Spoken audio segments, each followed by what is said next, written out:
आत चरावे, चाले गेले विसरून जावे, पुढे पुढे चालावे, जीवन गाणे गात चरावे, जीवन गाणे गात चरावे. ओम नमो ओंकारेश्वर देवताय नमः. ओम नमः शिवाय. ओम नमः शिवाय. अवधूत चिंतन श्री गुरुदेव दत्त. मंडळी, आपण ऐकत आहात संघर्ष जीवनाचा मार्ग शिवभक्तीचा, हे माझं आत्मकथन. मंडळी, या कार्यक्रमामध्ये आपलं सर्वांचं हार्दिक स्वागत करतो. तुम्ही मंडळी खूप चांगला प्रतिसाद देत आहात. मला वेळोवेळी सांगतात खूप आवडलं, ह्याच्यात असं वाटलं वगैरे वगैरे, सर्व व्यवस्थित मला सांगतात. आनंद वाटतो, कारण तुम्ही बारकाईनं बरेच जण बघतात. तर त्याच्याबद्दल आनंद वाटतो, कारण ही बघणंसुद्धा गरजेचं आहे. कारण ही काय असं काल्पनिक कथा वगैरे काही नाही, जी सत्य माझ्या जीवनामध्ये घटना घडल्या आहेत त्यावर आधारित आहे हे. तर असो मंडळी, मागील भागामध्ये आपण ऐकलं की आम्हाला बाळासाठी, म्हणजे मला बाळ दत्तक घ्यायचं, यासाठी मी काही प्रयत्न केले, संस्थेला भेटी दिल्या वगैरे. पण ही लोक समाजसेवा वगैरे काही करत नाहीत, हे मी जाणलं. हे बिझनेस आहे एक प्रकारचा. आता आम्ही समाजाच्या हितासाठी अगर चांगलं काहीतरी कार्य आपल्या हातून घडावं, एखाद्या अनाथ बाळाला आईबाप मिळावे, हक्काचे आईबाप मिळावे, या उद्देशानं आम्ही हा प्रयत्न करत होतो. मला काही माहीत नव्हतं, पण ज्यावेळेस मी हे अनुभव घेतले त्यावेळेस मला सत्य परिस्थिती कळली की नेमकं काय आहे याच्यामध्ये, हे लोक काय करतात. पण असो, त्यांच्या भानगडीत आपल्याला पडायचं नाही. तर मेन मुद्दा काय आहे की मला ही लोक पैसे मागायले, एवढे आवाढव्य पैसे मागायले. मग माझं मन कुठेतरी वाटेल की एवढे पैसे खर्च करण्यापेक्षा काय गरज आहे का? कारण यांचा उद्देश वेगळा आहे. त्यांना वाटतं खूपच यांना गरजच आहे काय की. तर आम्हाला गरजच, बाळाचीच गरज असली तर आम्हाला स्वतःचं बाळ नको आहे का मग? आणि हा विचार माझ्या मनामध्ये की अरे म्हणलं आपलं स्वतःचं बाळ आपणही करू शकतो ना, काय एवढं यांच्या मागं लागायचं? मग पैसे देऊन करायचं असेल तर तर मग मी ठरवलं की आता आपलं स्वतःचं बाळच असायला पाहिजे आपल्याला. जर खासच आपल्याला समजा बायकोची इच्छाच आहे, आपल्याला बाळ हवं आहे, तर आपलं स्वतःचं बाळ आपण आणूया म्हटलं. तर मग असं चालले होते, दिवसानुदिवस चालले होते. पण काय म्हणतात ना, लोक फार विचित्र आहेत. माणसाला काय वाटतं की लग्न झालं की लगेच बाळं हवेत वगैरे, अशा काही गोष्टी. पण काही कारणं असतात त्याला बाळं न, म्हणजे काही समजा वैद्यकीय कारणं असू शकतात कुणाचे कसे. पण आमचं तसं नव्हतं काही. आम्हाला वैद्यकीय वगैरे काही असला काही प्रकार नव्हता. आमच्यात काही दोष वगैरे काही प्रकार नव्हता. आम्ही मी स्वतः इच्छेनं की आपल्याला सध्या नकोय बाळ, या उद्देशानं आम्ही समजा पाळणा लांबवला होता थोडक्यात. पण लोकांचे समज, गैरसमज, कारण खेड्यामध्ये तर खूप त्रास होतो अशा गोष्टीला. म्हणून काय, ही आमची बातमी यांना बाळ नाही म्हणून एवढी पसरत गेली की मला काय व्हायला लागलं, कुठं आता समजा मी केजमध्ये दुकान असं होतं स्टुडिओचं, तर तिथं काय करायचे, इकडून तिकडून आलं की पाहुणे रवळे मला माझी भेट घ्यायची. मग तो विषय काढायचे बाळाच्या संदर्भातला. का काढायचे की त्यांचं म्हणणं आहे की तू दुसरं लग्न कर. बऱ्याच जणांचं म्हणणं. कारण आमची आई पी खरा आगाऊ होती. आई पण इकडे तिकडे म्हणली हिला बाळच होत नाही, हिला लेकरूच होत नाही, मग कशाला सांभाळतंय की बा, मग दुसरं लग्न करावं. म्हणजे असं लांबून लांबून लांबून लोक चालले होते चाळवण्या करायला. मग माझ्याकडे दुकानात बी कोणी पाहुणे रवळे भेटायला यायचे, काही व्हायचं त्या संदर्भात की लग्न दुसरं करावं. आता ह्यांना वास्तविक काहीच माहीत नसतंय लोकांना. लोक काय करतील आणि काय बोलतील ही काही गॅरंटी सांगता येत नाही. खरं पाहिलं तर मला दुसरं लग्न करण्याची काय गरज होती का? काही म्हणजे गरजच नाही ना मला दुसरं लग्न. काहीला बाळ होत नाही म्हणून मी माझी तक्रार केली का? काहीच नाही. ही आम्ही माझ्या माझ्या ह्यानं आम्ही पाळणा लांबवला. अगर माझी इच्छा होती की आपण एक अनंत बाळ सांभाळावं म्हणून. अगर आम्हाला होईनाच गेलं म्हणून आम्ही टाळलं असं नव्हतं. आता हिच्या मनात काय असेल ते माहीत नाही, पण माझा हा वैयक्तिक प्रश्न मला माहीत होता मी काय करतोय ते. मग हे असं चालले होते दिवस, पण मग लोक वेगवेगळ्या बोलणं वगैरे. मग मला कुणी कुणी म्हणायचं, अरे दुसरं लग्न करायचं. म्हणलं कोण लग्न कशाला करायचं दुसरं? लग्न करायचे काय, थोडंच हिला बाळ होईना गेलं असं म्हणून. म्हणजे बऱ्याच वेळेस चिडायचो ना मी. असे डायरेक्टली काही काही प्रश्न विचारायचे. हे अशा अवस्थेत चालले होते दिवसांदिवस. पण एके दिवशी काय झालं, असंच कुठून तरी कळलं आणि एक केजमध्येच राहणारे पाहुणे होते. आता आपली ओळख काही जास्त नव्हती काही. पण आता त्या बोर्डावर काय होतं, गिरी फोटो पॉईंट असं नावानं माझं दुकान होतं. तर त्याच्यावर पण संगमेश्वर गिरी असं म्हणजे असतं नाव खाली. ते नाव वाचून कुठेतरी गिरी. आता गिरी म्हटल्यानंतर मग आमच्यात जास्त म्हणजे आमच्या समाजामध्ये गिरी, पुरी, भारती, बन, सागर, तीर्थ असे काही नाव आहेत ठराविक. गोसावी म्हटल्यानंतर ठराविक नावावरून, आमच्या आडनावावरून आमची जात कळते. हं? मग ती मार्केटमध्ये असल्यामुळे ती गिरी, तर ती कुठंतरी तिनं वाचलं बोर्डावरलं नाव एका बाईनं. आमचे पाहुणेच होते. आणि ती म्हणजे बघण्यात आलं की मग त्यांना कुठून तरी कळलं की ह्याला बाळ होत नाही. मग ह्याचा दुसऱ्या लग्नाचा विचार आहे का, काय आहे का म्हणून ती बाई आली माझ्याकडे. एक बाई. हं? आता ती बाई वारली बी असेल कदाचित, त्यावेळेसच वयस्कर होती. तर आली. मग तिनं असं ओळख सांगितली. आम्ही पण गिरी तर असं आहे तसं आहे. मग आपलं म्हणलं ठीक आहे पाहुणे म्हणून. मग मी चहा मागवला. तिथं शेजारीच हॉटेल होतं, तिथून चहा मागवला. मग विषय हळूहळू म्हणली की तुम्हाला बाळ नाही म्हणलं नाही का.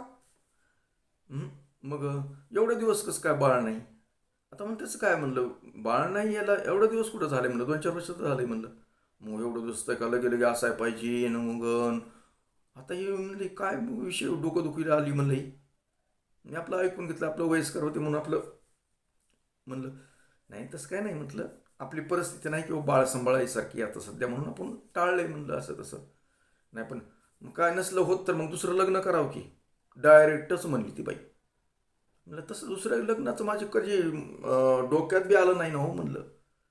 अगर हिला होईना गेलंय, माझ्या बायकोला बाळ होईना गेलंय म्हणून मी दुसरं लग्न, असं काही असं कारण पाहिजे ना काहीतरी. नाही पण तुमचे बायको बी सारखी तुमचे माहेर जाती म्हणा असं तसं. तिनं कुठून पट्टे काढले काय की बाया फारच आगाव राहतात. तसं काय नाही, घरगुती प्रॉब्लेम असतात, कधी भांडण उतंट होतं, आता नवरा बायकोमध्ये होतच असतंय. असं तसं मी आपलं म्हणजे लगेच टाळायचा प्रयत्न करतो बोलण्यातून. पण ती जास्तच पुढे पुढे प्रश्न करायला लागली. म्हणलं तसा काही प्रकार नाही म्हणलं, बाळासाठी नाही काही नाही म्हणलं. असं आम्ही असंच आहे म्हटलं, परिस्थिती जरा रूममध्ये अडचणी आल्या, माझी परिस्थिती ठीक नव्हती, आता जरा व्यवस्थित लागले मार्गी मी. आता आम्ही बाळाचा करणार आहे ते विचार असतं तसं. पण एवढं तसं काय नाही पाहुणं. म्हणलं हां एवढं तर तुम्हाला जर दुसरं लग्न करायचं असलं ना आणि तिचं नसलंच होत तर मग खरंच जर सांगा. म्हणलं खरंच सांगतोय तर. नाही काय करा, जर नसलं तर आपल्याकडे मुलगी आहे म्हणली, एक मस्त मुलगी आहे म्हणली चांगली. अहो म्हणलं मला लग्न करायची गरजच नाही ना म्हणलं. तुम्हाला कशावर वाटेल मी लग्न करणार आहे. नाही हो असं कळलं मला, आता तुम्हाला चुकीची माहिती भेटली म्हणलं. मी कधीही आता एकच बायको मला सांभाळता नाकेनऊ येलेत म्हटलं, तिच्या टेन्शनमध्ये असतो आणि दुसरी कसा करील म्हटलं. तसं नाही लेकरं बाळासाठी म्हणते हो. अहो लेकरं बाळाचा कुठं प्रश्न आहे म्हणलं. लेकरं बाळा आम्ही आमच्या सोयीत्यानं आम्ही दत्त गेलो होतो म्हटलं. पण ते दत्तच मेळ लागाना गेलं म्हणलं, दत्तकच घ्यायचं होतं आम्हाला बाळ. मग का होत नाही का तिला. अहो होतंय हो, सगळं होतंय. काय बाबा ही डोकंदुखी म्हणलं. मी आपलं टाळायला बघायला लागलो, गिऱ्हाईक यायला लागलेले होतं, ते त्यांच्यात तिचं बोलणं चालू. म्हणले तसं काय नाही म्हणली, हो का तुमची जर इच्छा असली ना, अगर करायचंच असलं तर आपल्याकडे पोरगी म्हणली, चांगली पोरगी बघा, सुंदर आहे पोरगी, तुम्ही बघितलंच म्हणता ना. म्हणलं काय करायचं म्हणलं, बघूत म्हणलं पुढीच पुढी, सध्या काही नाही म्हणलं विचार. नाही विचारच नाही तुम्ही मला असं म्हणजे हे बेत म्हणू नका. खरंच म्हटलं बघ सांगन तुम्हाला म्हटलं, मी एका दिवशी सांगेल म्हटलं. आता सध्या माझ्या गडबडीत आहे म्हटलं, पुन्हा बोलू ह्या विषयावर आपण. आणि सांगा बरं का पाहुणं, चहा प्यायला, त्यावरचं बोलणं चहा पाणी झालं की मग उठवतो. ते आपलं तिथं मार्केटमध्ये भाजीपाला मंगळवार पेठामध्येच आपलं दुकान होतं त्या बाजूला. तिथं मग ती भाजीपाल्याला आलेली होती. म्हणजे मग आता जाते घरी म्हणले, पण तसं सांगा हां. आणि काय नाही, तुम्हाला तसं वाटलं ना, मी तुम्हाला वाटल्यास पोरगी दाखवते माझी. आता म्हटलं, अहो मी सांगतो ना, म्हणलं तुम्हाला सांगतो मला तसा विचार आला ना, सांगतो मी म्हटलं. हां, आणि म्हणजे हाकलून द्यायच्या विचारात आलो मी. तर ती गेली बाई. पण माझ्या डोक्यामध्ये असा विचार यायला, काय लोक आहेत म्हटलं, ही लोक कशा शोध काढते. तर काय मी कधी मनामध्ये आणलं नाही की मला दुसरं लग्न करायचंय आणि काय एकीचाच माझं मला होईना गेले नीट करून ते दुसरीचा कुठं विचार करू. पण लोक असे आहेत की जर समजा लग्न झालं नाही, 1-2 वर्षामध्ये बाळ झालं की लगेच लोकांचे गैरसमज चालू होतात वेगवेगळे. तर हे मला अनुभव आला असा, डोक्याला ताण येणारा. आणि इकडे बी काय व्हायला लागलं, गावाकडे बी हिला पण बोलणं खावं लागायची. म्हणजे बाया बोलायच्या, ही तर तुम्हाला पाठीमागं सांगितलं मागील भागामध्ये. आणि म्हातारी आमची म्हणजे आई कधी मध्ये हेच हिला इथं झालं की मागून लग्न झालं की ही असले कधी टोमणे मारायचे, कधी कुठे बायात गेलं की तिला तसे टोमणे म्हणजे बोलायच्या बाया ही. हं? आणि कुणी समजा थाट्यानं मला जसं म्हणले की दुसरं लग्न कर, तसं तिला म्हणायचे नाहीतर महाराजाचं दुसरं लग्न करून टाकायचं तुला होत नसलं तर, असं बी 1-2 डायरेक्ट म्हणाले. आणि हिला मग ती कसं, आता शेवटी बायाची जात, त्यांना काही काही गोष्टी लागतात म्हणाला लई, तेवढं पुरुष सारखे खंबीर नसतात ते. मग तिला सुद्धा वाटायला की बाबा हे असं काहीतरी होईल एखाद्या वेळेस, लग्न पिंगणं दुसरं करतीलच अगर काहीतरी केलं तर. आणि त्यात मग आमची म्हातारी फार आगाऊ होती. म्हातारी एवढी आगाऊ होती, आता मेली गेली झालं पण काही चमत्कारी गोष्टी करायची, अशी बोलायची नाही. मग बोलत कधी म्हणायची आता दुसरंच लग्न करते मी, तुला तर काय लेकरू होईना गेलंय, काहीच होईना गेलंय, काय नाही. मग तो हिला ताण यायचा. ही कसं व्हायचं, मी नसताना व्हायच्या भानगडी सगळ्या, मी नसायचं ना दिवसभर, मी माझ्या म्हणजे कामाला जायचो मी. तर हिला असल्या काही गोष्टी, मग त्याच्यामुळे ही पण तणावामध्ये यायला लागली. मग हिनं सारखं कधी मग बाळाच्या संदर्भात म्हटलं हो आपल्याला करायचं आहे असं तसं, मग बघूया म्हटलं. पण आता हे आपण बघितलं नाही का, आपण दत्तक नाही, आपण आपलंच करूया असं तसं. मग असं करता करता मग मी बी डोक्यात घेतलं की आता ही लवकर बाळचं योजना आखावं लागती आपण, कारण लोक काही बसू देत नाहीत आपल्याला. कारण असं काही दिवस गेल्यानंतर एका दिवशी ती जी बाई होती मला म्हणणारी, समजा आपल्याकडे मुलगी आहे, ती मुलगी आणि बाई एका दिवशी बाजारला म्हणून आले इकडं माळव न्यायला, म्हणजे भाजीपाला न्यायला. तिने ती मुलगी आणली ना बरोबर, म्हणजे मी समोरासमोर बघायलाच. आता ती मुलगी आली मग तिनं सांग हो का ही माझी मुलगी आहे बघा. आता ती पोरगी आपली लाज आली, तिला काय आता हे बिचारीला माहिती. आता मी तिच्याकडे पाहायला बी तयार नाही मी. आता कसं पाहू, माझी घरी एवढी मोठी सुंदर बायको आहे हां, आणि श्याम बाहेरल्या मुलीकडे कशाला बघायचं आपल्याला कळलं. बरं आपली इच्छा बी नाही ना तशी काही. बरं बघून काय करायचं, अजून मनामध्ये कालवा व्हायला का, ही लई सुंदर आहे तर मग आपली बायको खराब दिसते असं. आता आपण आपल्या मनानं केलेली, पसंत केलेली बायको घरामध्ये आहे,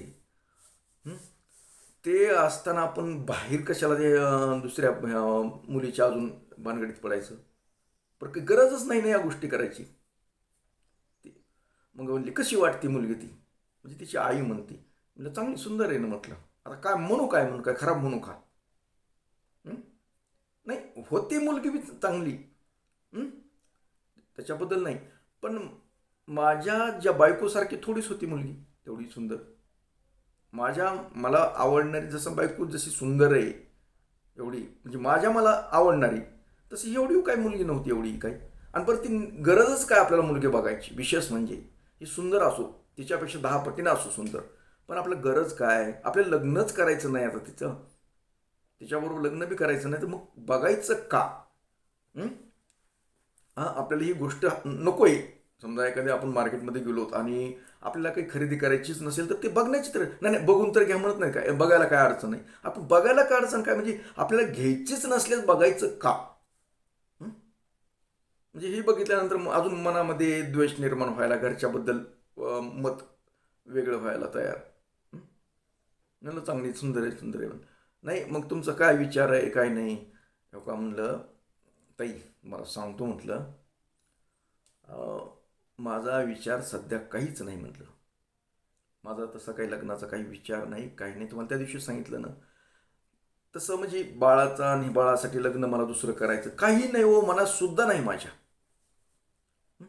आमचं होण्याचं नाही, आम्ही उशीर करायलो बाळाकडं, आम्ही दुसऱ्या गोष्टीमुळे आम्ही लांबवलो. याचा अर्थ असा नाही की म्हणजे आम्हाला बाळच होत नाही, असं काहीच नाही. कारण मला गॅरंटी होती की आम्ही ज्यावेळेस रिपोर्ट काढलेले होते ना, समजा त्या अनाथमध्ये दाखल करायची होती फाईल, त्यावेळेस आम्ही रिपोर्ट काढलेलेच होते ना, त्याच्यामुळे आम्हाला खात्री होती की आमच्यामध्ये कुणामध्येही दोष नाही. हं? त्याच्यामुळं दोष नसताना केवळ बाळासाठी दुसरं लग्न करायचं का? हां, तुम्हाला तुमच्यात काहीतरी दोष आहे, तो होतच नाही बाळ, त्यावेळेस साहजिक आहे. हं? आणि मग हे, पण वास्तविक काय, आमच्या बायकोला वाटायला लागलं म्हणजे तिला की आपल्याला होत नाही काय की, मग तिला मनाला वाटायला की आपल्याला बाळ होतच नाही काय. कधी मध्ये कसं असतं, बायाचं मन असतं, म्हणजे तिला कधी मध्ये वाटायचं स्वतःला. हं? मग ती काय करायला लागली, इकडं बघ आपलं, ती बी देवदेवकातलीच. आता देवदेव करते म्हणून तर आपण केलेली नाही तिला, ते बी धार्मिक आहे सगळ्या गोष्टी. मग तिनं समजा अगोदर बी तिला उपास तापास करायची सवय होती, पण अजून तिनं उपासना चालू केल्या, म्हणजे बाळासाठी बरं का. आता ती नाही म्हणायची नाही, म्हणजे नाही म्हणेन एखाद्या वेळेस, पण मला माहीत होतं. कारण ती बाळासाठी बरेच अंधारातून प्रयत्न करत होते की इकडं उपास धर, ह्याचं कर त्याचं कर, उपासना वगैरे ही पूजा पाठ चालू झालेले होते. हं? पण ती मला म्हणत नव्हती की मी ह्याच्यासाठी करते म्हणून, मला जाणवत होतं फक्त. हं? जास्त उपास वगैरे करा, दिवस दिवस उपाशी राहणं, असल्याच तसल्या जाणवायला गोष्टी मला. पण मी हिला म्हणलं तसं नाही, म्हणलं बाळ होतंय आपल्याला, बाळ आहे, तसं काहीच नको असं तसं. हं? मग कसं नाही, मग कसं होत नाही. अरे बापरे, आता हिला कसं समजावून सांगावं काय. मग बरं ठीक आहे, आता कधी का बऱ्याच जणाला असे बाळाच्या बाबतीत प्रॉब्लेम येतात, पण त्याला काय असतं ते सांगतो तुम्हाला. ज्यावेळेस मानसिकता आपली धरसोड असते, बदल, दोघांची मानसिकता जर चांगली असेल ना, हं, तर बाळ 100% होतं, त्यात काही अडचणी नसतात. ज्यावेळेस एखादं कोणी टेन्शनमध्ये तणावामध्ये जर असेल, दोघांपैकी एखादं कोणीतरी वेगळ्याच विचारामध्ये असेल, काही असेल, तर तुमचं मन जर स्थिर नसेल तर बाळ कसं होईल. हं? आता हे सोप्या सोप्या गोष्टी आहेत पण लक्षात येत नाहीत बऱ्याच लोकांना. आता तर का आजकाल तर काय झालंय, बाळ नाही झालं की त्यांना काहीतरी प्रॉब्लेम, आणि प्रॉब्लेम फक्त हाताने केलेले असतात. बऱ्याच वेळेस ही जी महिला असतात ना, समजा मुली अलीकडल्या, बऱ्याच मुलींना पाळीचे प्रॉब्लेम येतात. पाळी, अनियमितपणा, पाळीमध्ये अनियमितपणा येणं, आणि ही त्याच्यामुळं काय होतं, पाळी अनियमितपणा महिना महिना 2-2 महिने येत नाही वगैरे अशा काही प्रकार होते, ती केवळ ताणतणावामुळे होतं. टेन्शन, तुम्ही आनंदी नसतात, त्याचा परिणाम आपल्या शरीरावर होतो, आणि शरीरावर झाल्यानंतर बऱ्याचशा मुलींना हा प्रॉब्लेम आहे आजच्या तर अलीकडे तर खूप खूप. कारण माझ्याकडे संततीसाठी येतात ना, आम्हाला होत नाही काही नाही, जोडपे पण येतात आपल्याकडे, त्यावेळेस बऱ्याच मुलींमध्ये हा प्रॉब्लेम दिसतो. आणि त्याला कारण त्यांची मानसिकता, ताणतणाव. आजकाल तर मुली शिकतात, नोकऱ्या करायल्यात, त्याच्या विशेष म्हणजे लग्न त्यांचे उशिरा व्हायला लागले, उशिरा करायलेत लग्न. उशिरा होण्याचे सुद्धा कारणं ते आहेत. कारण तुम्हाला पाळी व्यवस्थित येण्यासाठी तुम्ही तंदुरुस्त असलं पाहिजे, मनानं तंदुरुस्त असलं पाहिजे, मन चांगलं पाहिजे. हं? मनामध्ये जर आपण ताणतणाव विचार काही काही गोष्टी जर आपण घेतलात तरी तुम्हाला बाळासाठी प्रॉब्लेम येतात. आणि तोच प्रकार आमच्या मंडळीत होत होता. म्हणजे बाळीचा काही प्रॉब्लेम येत नव्हता, परंतु ते तणावामध्ये असायचे, टेन्शनमध्ये असायचे सतत. हं? आणि ह्या गोष्टी मी तुम्हाला, तू फ्रेश राहत जा, तू आनंदात राहत जा, टेन्शन घेत जाऊ नको वगैरे अशा गोष्टी बोलायचो मी. तर ही असे प्रकार होतात. हं? मग आता मी बी ठरवलं की आता आपल्याला बाळ आपलं आपलं हवं आहे. म्हणून मी बी ठरवलं होतं, ते पैसे वगैरे मागतच होते तिकडं तेव्हापासून. मग आता काय, आपल्या समजा तिथं समजल्यानंतर माझं मन वाटायचं की बाबा खरंच काहीतरी आपल्या प्रॉब्लेम व्हायला का काय, आता ही बायको बी बोलते असं. म्हणून मग समजा एकदा बरं ठीक आहे म्हटलं, तुझे इच्छे ना बाबा, तर म्हणलं अगोदर आपण काय करू, ह्या गोष्टी आपल्याला एक माझ्या माहितीहून दोस्त ती एकदा सांगितल्यावर काय झालं, आता बऱ्याच वेळेस आमची विचारांमध्ये थोडंसं चलबिचल व्हायची. हं? आता तिचं म्हणणं की मी काही ऐकतच नाही, आणि बऱ्याच बायकांचं म्हणणं असतं की नवरे आमचं ऐकत नाहीत. पण नवरे ऐकत नाहीत कोणतं, जे ऐकायचं ते ऐकतात. हं? जे ऐकायचं नाही ते ऐकत नाहीत. याचा अर्थ असा नाही की नवरे ऐकत नाहीत. खूप बायाचं की आमचा नवरा ऐकतच नाही. मग हिच्या बी डोक्यामध्ये काय होतं की आमचे हे ऐकत नाही, कारण मी असं बोलायचो काही बी ना, पुढच्या पट्टीत बोलत असेल मग तिला ते वाटायचं तसं. मग हिनं इकडं तिकडं बघणं वगैरे असलं काही गोष्टी मनात म्हणजे परस्पऱ्या करायला चालू केल्या. आणि बघता बघता काय, आता माझ्या पद्धतीने मी पण विचार करतो की आपल्याला समजा करायचं, आपलं बाळ आपल्याला हवं आहे, असं तसं होतं ना कधी. पण एवढं की बायासारखं नसतं मनात, कारण आम्ही कामामध्ये आपलं मन जातं, थोडंच सारखा सारखा तोच विचार येतो आपल्या मनात. कामावर लक्ष असतं, त्याच्यामुळे आपण विसरून जातो त्या गोष्टी. बघता येईल बघता येईल बघता येईल, चाललंय चाललंय. पण हिनं लयच मनावर घेतलं की नाही, म्हणली बीडला एक ब्राह्मण आहे म्हणले, आणि ताई म्हणल्यात की तिथे एकदा तिथं या. आता हिच्या इच्छेसाठी अगर हिला जाऊ द्या, ठीक आहे बायको म्हणती ना चला, आता ही मग आम्ही ती ब्राह्मणाकडे ते गेलो होतो आम्ही. म्हणजे आमच्या वहिनीनं बोलून घेतलं तिकडं बीडला, आणि हे बी मग ते ब्राह्मणाकडे नेलं, तर ब्राह्मणानं लगेच सांगितलं की तुम्हाला पितृदोष आहे म्हणून. पण आता ही गोष्ट पितृदोष आहे ही ब्राह्मणानं सांगायची गरज नव्हती ना मला, ही मला माहिती होतं ना. आता पितृदोष कसा होता आम्हाला, मी तुम्हाला पाठीमागल्या भागामध्ये काही पूर्वी सांगितलं की माझ्या आईला भाऊ नव्हते, सख्खे भाऊ नव्हते. म्हणून समजा ती जमीन काय जी होती त्यांना निपुत्रिक असेल ज्या घरामधलं, तिथली जर इस्टेट आपण खाल्ली, तिथलं जर इस्टेटचा वापर केला, तिथल्या कुठल्या वस्तूचा जर वापर केला, तर घरामध्ये प्रॉब्लेम येतात. आणि ते कारण तर घरामध्ये प्रॉब्लेम म्हणजे आमच्यात भांडण तंटे तरी होतेच, म्हणजे समाधानकारक गोष्टी घडत नव्हत्या. त्याचं कारण ते होतंच ना. त्याच्यामुळे मी पितृदोष आहे ही मला माहीत होतं ना. पण पितृदोष काढण्यासाठी आपण काढता येईल, पण बाळासाठीच काढायचं असं काय नाही. मग तिथं सांगितलं ब्राह्मणानं की हिच्या डोक्यात बसलं. पण हिनं लगेच प्रश्न केला की आमचे हे ऐकत नाहीत म्हणले, म्हणजे करायचे नाहीत, काढायचे नाहीत. आता तिला काय माहिती, हां एवढं की मी तिथं नाशिक त्र्यंबकेश्वरला काढणार नाही, मी असे घरगुती उपाय करणार पैकी होतो. पण तिच्या आता समजा बायकोच्या इच्छेसाठी बऱ्याच वेळेस काही गोष्टी आपल्याला काही गोष्टी नाही पटल्या, तरी घरचे जर लोक त्याच्यातून त्यांना आनंद भेटायला, त्यांची इच्छा जर पूर्ण होते तर ते गोष्टी करावं लागतात आपल्याला. हिच्या डोक्यामध्ये काय फिट्ट बसलेलं की ही नवरा आपला ऐकतच नाही, ही पितृदोष आता का करतं का नाही की. आणि वहिनीला बी आमच्या माहीतच होतं की ही का ऐकत नाही कुणाचं म्हणून. मग ते ब्राह्मणानं सांगितल्यानंतर ही मग तिथं म्हणले करताल का मग. म्हणलं हो करेन ना म्हणलं. मग तिचं आता समजा हिचं बी म्हणलं माझ्या डोक्यात आलं एकदा खरखरी निभवून टाकू, हिचे पितृदोष काढायचं ना, चला आपण त्र्यंबकेश्वरला जाऊया. मग तिला असं बाहेर आल्यानंतर म्हणलं जाऊ आपण म्हणलं, आणि त्या पद्धतीने आम्ही ते पितृदोष करायचं निश्चित केलं. आता पितृदोष करायचं म्हणलं की मग आम्ही दोघंच. आता आई येऊ शकत नव्हती आणि कुणीच नाही येण्यापैकी आम्ही भावाला हे म्हणलं चला आपल्या घरालाच पितृदोष आहे, तर आपण सगळे समूह काढूया. पण घर ते म्हटले आम्हाला काही नाही, आम्हाला काही त्रास आहे का, आम्हाला काही लेकरूबळ नाहीत का, म्हणजे तुम्हाला काढायचं तर काढा. मग आमच्या घरामध्ये दोघांचा विचार झाला, म्हटलं आपण बरं ठीक आहे त्यांना नाही यायचं तर नाही येऊ द्या म्हणलं. ठीक आहे, पितृदोष काढणं काही वाईट गोष्ट नाही, इतर गोष्टीसाठी सुद्धा पितृदोष करणं गरजेचं आहे. जेणेकरून बायकोला जर समाधान भेटत असेल तर आपण पितृदोष काढायला काय अडचण नाही, आपण तिच्या इच्छेसाठी म्हणा अगर ठीक आहे. म्हणून आम्ही ती गोष्ट ठरवली आणि एक म्हणजे तारीख वगैरे तिथल्या तिथीप्रमाणे आम्ही दोघं जणांनी विचार केला आणि जाऊया म्हटलं. मग जाता जाता म्हणलं आपण आता आमच्या भावाची एक दोन मुली होत्या तिथं, आम्ही म्हणलं चला, पण ते नको म्हणले. मग तिथल्या त्यांच्या मुलीला छोट्या काढलं आम्ही. हं? आणि तिला घेऊन आम्ही तिघंजण आम्ही नाशिक त्र्यंबकेश्वरला गेलो. तिथं समजा विधी वगैरे जे आपला पितृदोष असतं तिथं 2-3 दिवस राहिलो. पितृदोष काढला. हं? सगळ्या गोष्टी केल्या. मग जसं तिथल्या नियमाप्रमाणे सगळं आम्ही केलं. हं?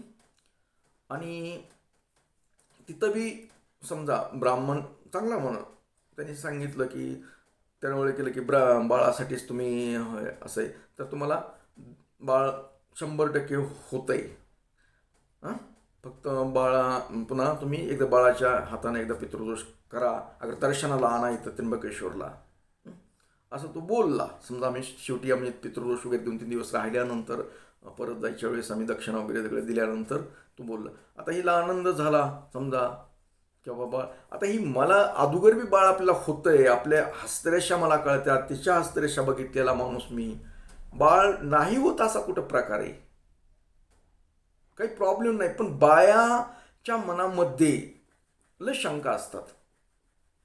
मग तिच्या इच्छेसाठी अगर आपल्याला जेणेकरून बाबा आपल्या घरचा माणूस, घरची लक्ष्मी या आणि घरची लक्ष्मी जर समाधानी होत असेल तर त्याकरता आपल्याला बऱ्याचशा गोष्टी कराव्या लागतात आणि घरची लक्ष्मी प्रसन्न ठेवावीच लागते. तुमच्या बी घरात जर तसा काही कालवा होत असेल तर घरच्या मंडळीसाठी, घरच्या बायकोसाठी तुम्ही आहेत, तिच्या समाधानासाठी काही गोष्टी आपल्याला जरी एखाद्या वेळेस काही मान्य होत नसल्या तरी ऐकावं लागतं, करावं लागतं. तसं मी समजा आपण हिच्या म्हणण्यानुसार आम्ही केलं, आलो पुन्हा तिकडून परत. आणि नंतर योगायोगाच्या गोष्टी म्हणजे सगळं बाळ पण मला राहिलं. बाळ राहिलं आणि बाळ राहिलं पण ते गर्भपात झाला. आता हे काय होतं, बऱ्याच वेळेस ताणतणाव असतात, अगर पितृदोषाचा परिणाम पण होतो त्याचा. कारण पितृदोष काढल्यानंतर पितृदोष ही परत जाताना सहसा नीट जात नाही. बऱ्याच वेळेस 6 महिने आपल्याला व्यवस्थितपणा येत नाही पितृदोष काढल्यानंतर, कारण 6 महिने त्याचा त्रास होतो. आपल्याकडे काय होतं, बऱ्याच वेळेस घरामध्ये कलह वाढतो, चोरी होते, नुकसान होतं, काही ना काही भानगडी उद्भवतात. म्हणजे आपले जे पित्र आहेत परत आपल्यातून जे दोष आहे तो परत जाताना नीट जात नाही, काहीतरी नुकसानकारक करून जातो, काहीतरी ताणतणाव निर्माण करतो. तो ताणतणाव केला माझ्या तिकडून आल्यानंतर 2-4 दिवसालाच माझे काय तर बँकेमध्ये गेलो, बँकेमधून 2,000 काढले, काही सामान आणायचं होतं म्हणून. तर ते 2,000 काढले आणि बाहेर येताना कुठं पडले काही पता नाही. म्हणजे ते एक नुकसान झालं. पुन्हा ही बाळ राहिलं आणि गर्भपात झाला. म्हणजे 6 महिन्यामध्ये असे मोठे मोठे प्रोग्राम झाले आमचे काही.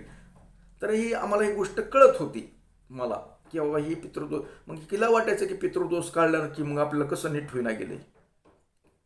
पण बऱ्याच जणांचा गैरसमज, पितृदोष काढल्यानंतर 6 महिने तरी तुम्हाला सुरळीत चलत नाही. तरी लक्षात ठेवायचं तुम्ही सुद्धा, पितृदोष जर आपण काढला काही समस्येसाठी तरी 6 महिने आपल्याला त्रास होतो आणि भयानक होतो. तसं आम्हालाही झाला. आणि नंतर मग पुढे काय झालं वगैरे अशा गोष्टी बऱ्याचशा आहेत, अजून खूप खूप काही. ते आपल्याला पुढील भागामध्ये ऐकायच्यात. कारण आज एवढंच सांगतो मी. पुढे काय झालं ते आता उद्याच्या पुढच्या भागामध्ये सांगणार आहे. तर मंडळी तोपर्यंत ओम नमः शिवाय. जय हिंद, जय भारत. सुखी राहा आणि समाधानी राहा आणि ऐकत राहा माझं आत्मकथन, संघर्ष जीवनाचा मार्ग शिवभक्तीचा. ओम नमः शिवाय.